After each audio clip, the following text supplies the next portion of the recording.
আসসালামু আলাইকুম, আপনাদের সবাইকে স্বাগত জানাচ্ছি এখনকার আলোচনায়। আপনাদের সঙ্গে আছি আমি সিরাজুল ইসলাম। দর্শক, অনেক গুরুত্বপূর্ণ খবর আছে। আপনারা সবাই জানেন আমেরিকা ইরানের বিরুদ্ধে একেবারে অর্থনৈতিক যুদ্ধ ঘোষণা করেছে, কঠোরতম নিষেধাজ্ঞা আরোপের ঘোষণা দিয়েছে। কিন্তু সেই নিষেধাজ্ঞায় ইরান কতটুকু কুপকাত হবে সেই প্রশ্ন যত বড় তার চেয়ে বেশি বড় হয়ে দেখা দিয়েছে আমেরিকার অর্থনীতির কি হবে। এটা আমার কথা না, সিএনএন বলছে ডোনাল্ড ট্রাম্পের যে তত্ত্ব, এই তত্ত্ব এখন আন্তর্জাতিক অঙ্গনে কঠিন চ্যালেঞ্জের মুখে, পরীক্ষার মুখে। Number one. নাম্বার টু হচ্ছে সিএনএনের একই রিপোর্টের আরেকটি সাবহেড হচ্ছে ট্রাম্প প্রশাসন ইরানের বিরুদ্ধে অর্থনৈতিক নিষেধাজ্ঞা আরোপের এই ঘোষণা দিয়ে আমেরিকার অর্থনীতিকে যুদ্ধের মুখে ঠেলে দিয়েছে। আমার কথা না, সিএনএনের কথা। সিএনএন কোনো ফেলনা, কোনো কাগজ না, গণমাধ্যম না। একই সময়ে মার্কিন প্রেসিডেন্ট ডোনাল্ড ট্রাম্পের অনুরোধে পাকিস্তানের সেনাপ্রধান এবং পাকিস্তানের স্বরাষ্ট্রমন্ত্রী ইরান সফরে গিয়েছিলেন নতুন করে কূটনৈতিক প্রক্রিয়ায় ফিরে আসার জন্য। ইরান এখানে সেই পুরনো শর্তই দিয়ে রেখেছে, নতুন কোনো গল্প নেই।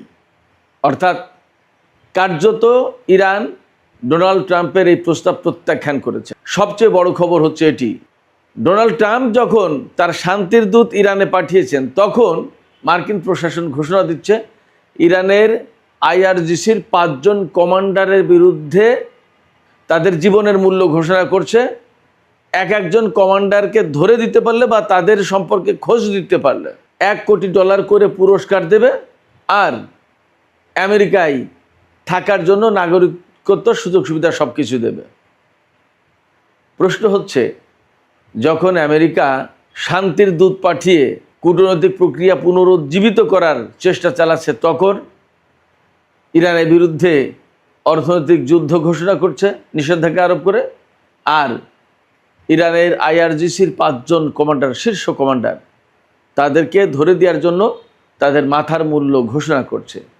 এটা কি শান্তি প্রত্যাশা, নাকি তামাশা, নাকি নিজের অবস্থান ঠিক রাখার জন্য এইগুলো করা? আসলে কোনটা? সুপ্রিয় দর্শক, আজকের ভিডিওতে এই বিষয়গুলো নিয়ে বিস্তারিত আলোচনা করার চেষ্টা করব। আপনারা সবাই সঙ্গেই থাকুন, আর ভিডিও ভালো লাগলে প্লিজ লাইক, কমেন্ট, শেয়ার করবেন এবং চ্যানেলটি সাবস্ক্রাইব করে সাথেই থাকবেন। দর্শক, চলুন আমরা বিস্তারিত আলোচনা করি। আমি মোটামুটি আজকের যে আলোচনা তার মূল কথাগুলো বলে ফেলেছি। এখন এগুলোর ভেতরে আরও কিছু গুরুত্বপূর্ণ তথ্য আছে, আরও বিশ্লেষণ প্রয়োজন। এই কথাগুলো শোনার জন্য আপনাদেরকে আমন্ত্রণ জানাচ্ছি।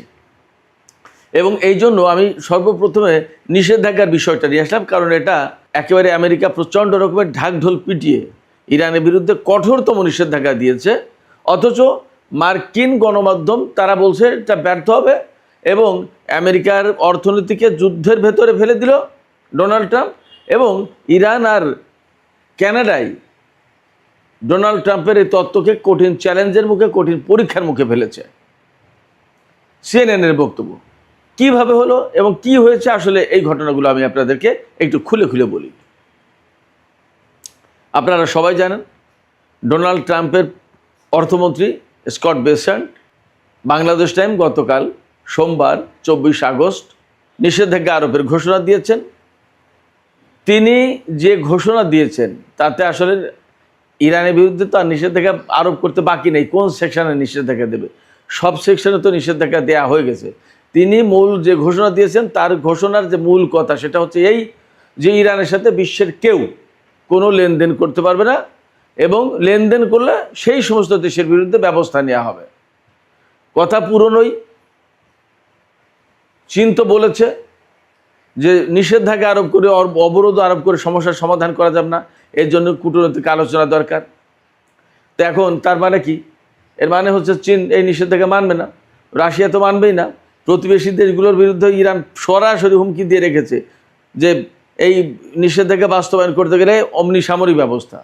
আর বিশ্বের আরও দেশ যারা আছে, যাদের সাথে ইরানের লেনদেন হতে পারে, তারা যদি কেউ মার্কিন নিষেধাজ্ঞা বাস্তবায়ন করার উদ্যোগ নেয়, তাহলে তাদের জাহাজ হরমুজ প্রণালীতে যেতে দেবে না। জাহাজ তো শুধুমাত্র তেল গ্যাস আনার জন্য যায় না, অনেকে হয়তো এই পারস্য উপসাগরীয় অঞ্চল থেকে তেল গ্যাস হয়তো নেয় না, তাহলে তাদের প্রোডাক্ট তো আসে জাহাজে করে, এগুলো ঢুকতে দেবে না, নিষেধাজ্ঞা। তাহলে কি হবে? অতএব আন্তর্জাতিক অঙ্গনে এই নিষেধাজ্ঞা কার্যকর হবে কিনা সেটা এই মুহূর্তে সবচেয়ে বড় কঠিন প্রশ্ন, চ্যালেঞ্জের মুখে পড়েছে, সম্ভাবনা খুবই কম। হ্যাঁ, কিছু কিছু দেশ তো মানবে, কিন্তু চীনের মতো একটা দেশ যার অর্থনীতি আমেরিকার চেয়ে বড়, এই চীনের মতো দেশটা যদি আমেরিকার এই নিষেধাজ্ঞা না মানে, তাহলে চীনের বিরুদ্ধে আমেরিকা কি করবে? যুদ্ধ? না, প্রথমে এই যুদ্ধ করতে যাবে না, পারবেও না। আমেরিকার অস্ত্রের ভান্ডার খালি, এটা জানে, কেউ না জানলেও আমেরিকা তো জানে। অতএব সে এই খালি বন্দুক নিয়ে চীনের সাথে যুদ্ধ করতে যাবে না।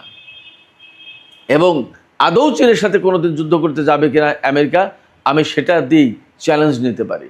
কারণ আমেরিকা ইরানকে মোকাবেলা করতে যেভাবে হিমশিম খেয়েছে, চীন তার চেয়ে কয়েক গুণ শক্তিশালী, সম্ভব না। এবং প্রযুক্তিগত দিক দিয়ে ইরানের চেয়ে এগিয়ে চীন, এটা বাস্তবতা। তাহলে যুদ্ধের প্রশ্ন নেই। এখন চীন যদি জোর করে তার জাহাজ পাঠিয়ে ইরান থেকে তেল আনে, তাহলে আমেরিকা কি করবে? যুদ্ধ যেহেতু করতে পারবে, কী করবে? তাহলে চীনের ব্যাংকিং সেক্টরে, অর্থনৈতিক সেক্টরে নিষেধাজ্ঞা দেবে, চীনের পণ্যের উপরে ট্যারিফ ডাবল করে দেবে, এই তো চীনও পাল্টা ব্যবস্থা নেবে। দেন শুধু তাই না, চীন যদি মার্কিন ডলার সিস্টেম বাদ দিয়ে লেনদেন করে, তাহলে কি হবে? আমেরিকার ডলার মার খেয়ে যাবে, তো আমেরিকার অর্থনীতি মুখ থুবড়ে পড়বে, আমেরিকার অর্থনীতি চ্যালেঞ্জের মুখে পড়লো, যুদ্ধের ভেতরে পড়লো, পরীক্ষার মুখে পড়লো। তাহলে ওপাশে ডোনাল্ড ট্রাম্প এই মুহূর্তে কানাডার সাথে বাণিজ্য যুদ্ধে, ট্যারিফ যুদ্ধে বিশালভাবে জড়িয়ে গেছে, ইরানের সাথে তার সব রকমের যুদ্ধ চলছে। তাহলে এই যে মক্কা চুক্তি হয়েছে, এই মক্কা চুক্তির মূল মালিক যারা তুরস্ক, পাকিস্তান এবং সৌদি আরব, এদের নিয়তের ভেতরে যদি ইখলাস থাকে, অর্থাৎ খালেস নিয়তে যদি এরা কাজ করে, তাহলে তো আমেরিকার এখান থেকে বেরিয়ে যাওয়ার কথা। আমেরিকা যেখানে মধ্যপ্রাচ্যে তাহলে এই মুহূর্তে অস্তিত্বের সংকটে, সেখানে যুদ্ধ করে কাকে পাবে সে পাশে?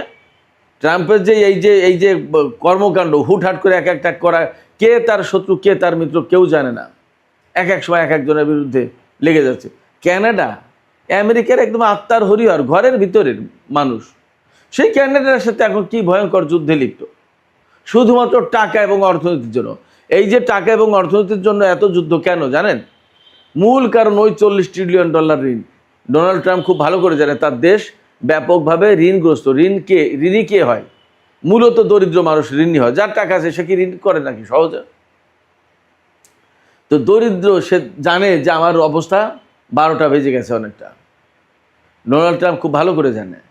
অতএব সারা বিশ্বে এই অর্থনীতির লড়াই করে বেড়াচ্ছে, এবং ইরানে যে আজকে এই যে যুদ্ধটা চাপিয়ে দিয়েছে, তার মূল অনেকগুলো কারণের ভিতরে একটা বড় কারণ ছিল, একটা কারণ, আমি অনেকগুলো কারণের ভেতরে একটা গুরুত্বপূর্ণ কারণ, ইরানের ধনভাণ্ডার সব একাই কবজা করবে, একাই খাবে, মৌজ মাস্তি ফুর্তি করবে ডোনাল্ড ট্রাম্প। এই জন্য নেটো জোটকে, তার ইউরোপীয় মিত্রদেরকে কাউকেই বলেনি যে একা খাবে বলে, ভেনিজুয়েলার মতো করতে চেয়েছিল, কিন্তু বিপদে পড়ে গেছে ইরানে এসে। নিষেধাজ্ঞা আমেরিকার জন্য বুমেরাং হয়ে যেতে পারে, যথেষ্ট সম্ভাবনা আছে। এবং ইরান কিন্তু এ নিয়ে কোনো টেনশনেই নেই। আমি আজকে ইরানের গণমাধ্যমগুলো ঘেঁটে দেখলাম, এই নিষেধাজ্ঞা নিয়ে তেমন কোনো খবরই নেই, তাদেরকে গুরুত্বই দিচ্ছে না। গুরুত্ব না দেওয়ার কারণ তারা জানে খুব ভালো করে, কীভাবে আমেরিকার নিষেধাজ্ঞা মোকাবেলা করতে হয় সেটা জানে, আমেরিকার সামরিক বাহিনীকে কীভাবে মোকাবেলা করা হয় সেই কৌশলই তো তারা এখন মুখস্থ করে ফেলেছে, আর কি। এবং ফ্যাক্ট হচ্ছে কি, ডোনাল্ড ট্রাম্প আগের বার ক্ষমতায় এসে ইরানের বিরুদ্ধে ম্যাক্সিমাম প্রেশারের তত্ত্ব দিয়েছিল যে চরম একদম সর্বোচ্চ চাপ প্রয়োগের নীতি গ্রহণ করতে হবে, 1 ফোঁটা তেল ইরান বিক্রি করতে পারবে না, এই নীতি গ্রহণ করেছিল আগের বার ডোনাল্ড ট্রাম্প ক্ষমতায় এসে। এবার কঠোরতম নিষেধাজ্ঞা, ইকোনমিক ডোমসডে, মহাপ্রলয়।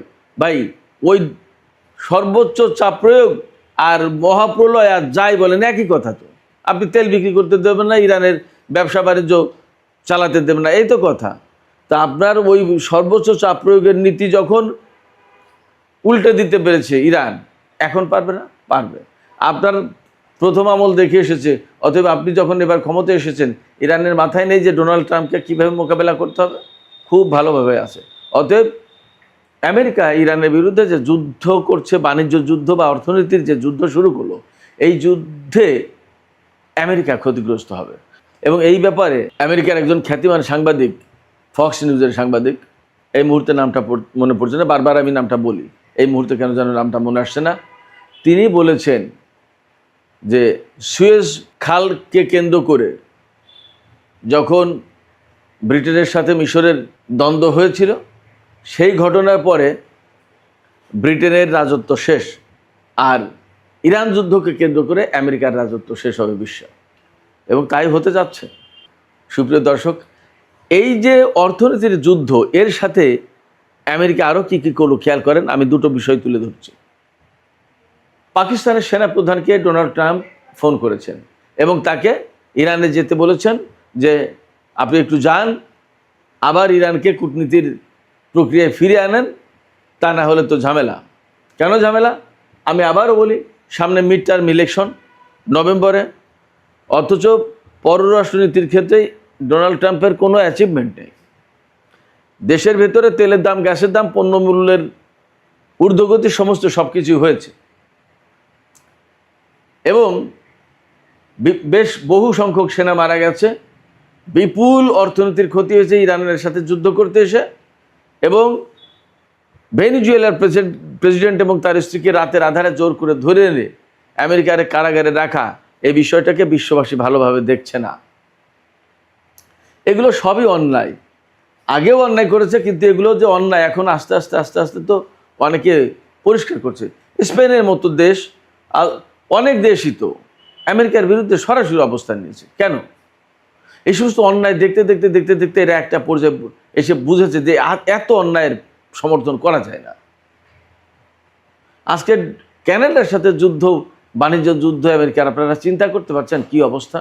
এই অর্থনৈতিক খারাপ অবস্থা, নির্বাচনী বৈতরণী পার হওয়ার চেষ্টা, তার রাজনীতি, তার ক্ষমতাকে ঠিকঠাক রাখা, এগুলো করার জন্য পাকিস্তানের সেনাপ্রধানকে ইরানে পাঠিয়েছেন, এবং এই বার্তা দিয়ে যাতে ইরান আবার আলোচনায় ফিরে আসে। আলোচনায় ফিরে আসলেই তেলের দাম কমবে।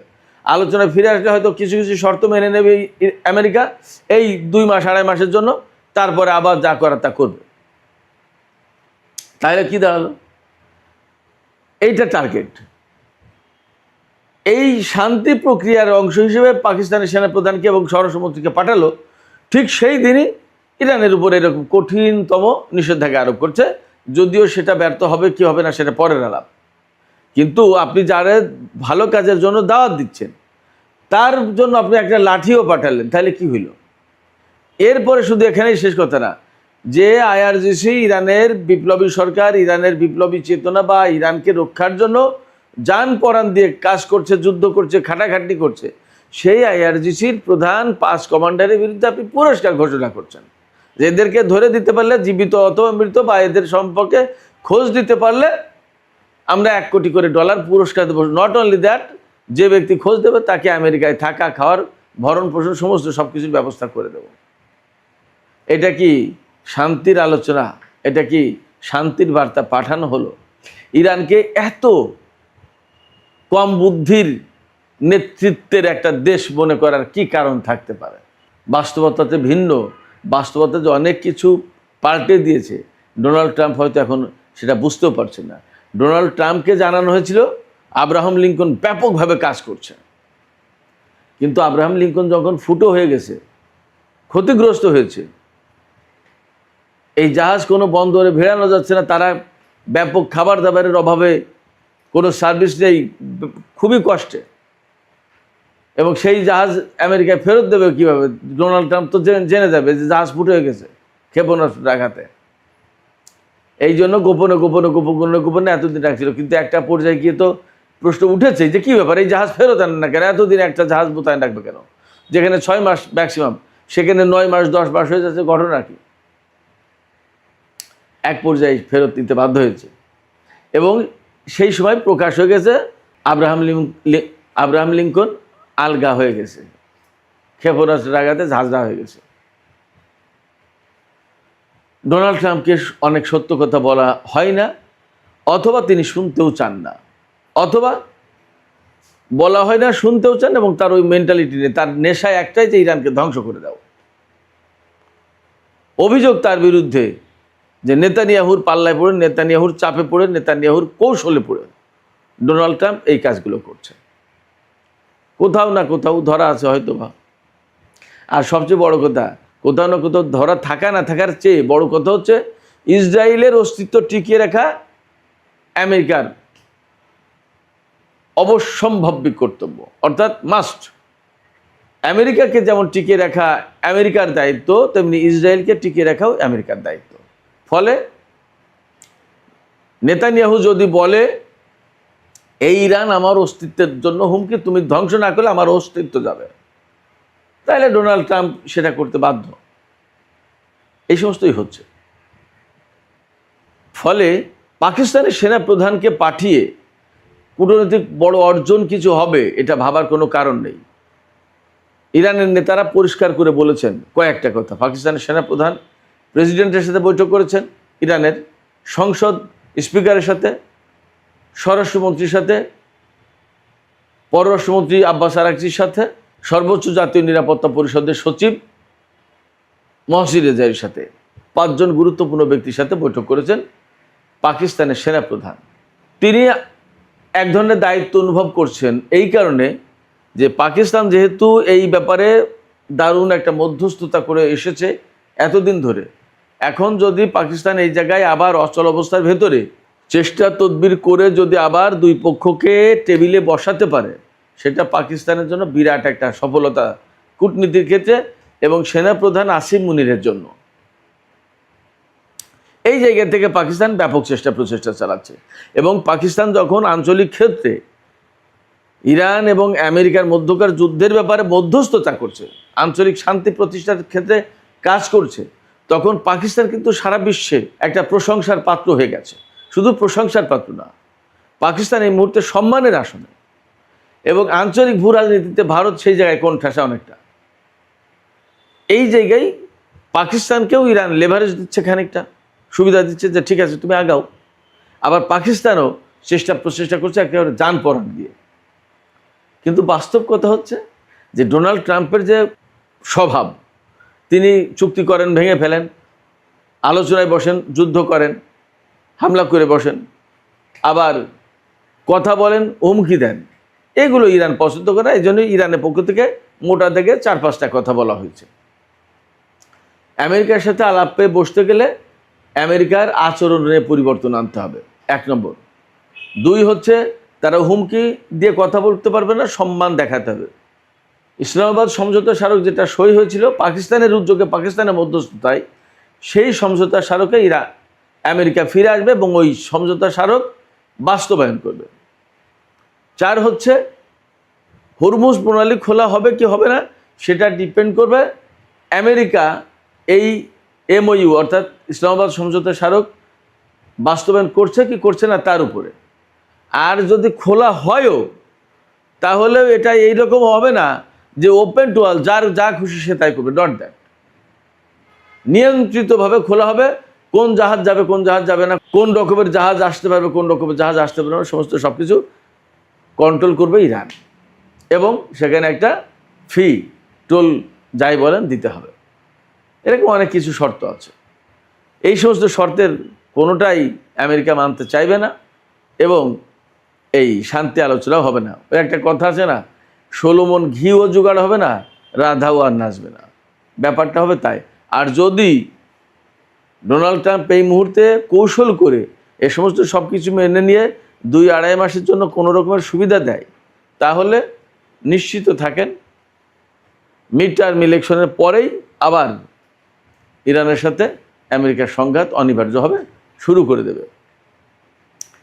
তার আগে কথা হচ্ছে নেতানিয়াহু ডোনাল্ড ট্রাম্পকে এই ইসলামাবাদ সমঝোতা স্মারক বাস্তবায়ন করতে দেবেন কিনা সেটাই বড় প্রশ্ন। এপাশে ইরানের IRGCর 5 জন কমান্ডারের বিরুদ্ধে পুরস্কার ঘোষণা করেছেন। কারা সেই কমান্ডার আমি একটু বলি, খেয়াল করেন, বুঝতে পারবেন এর গুরুত্ব কী।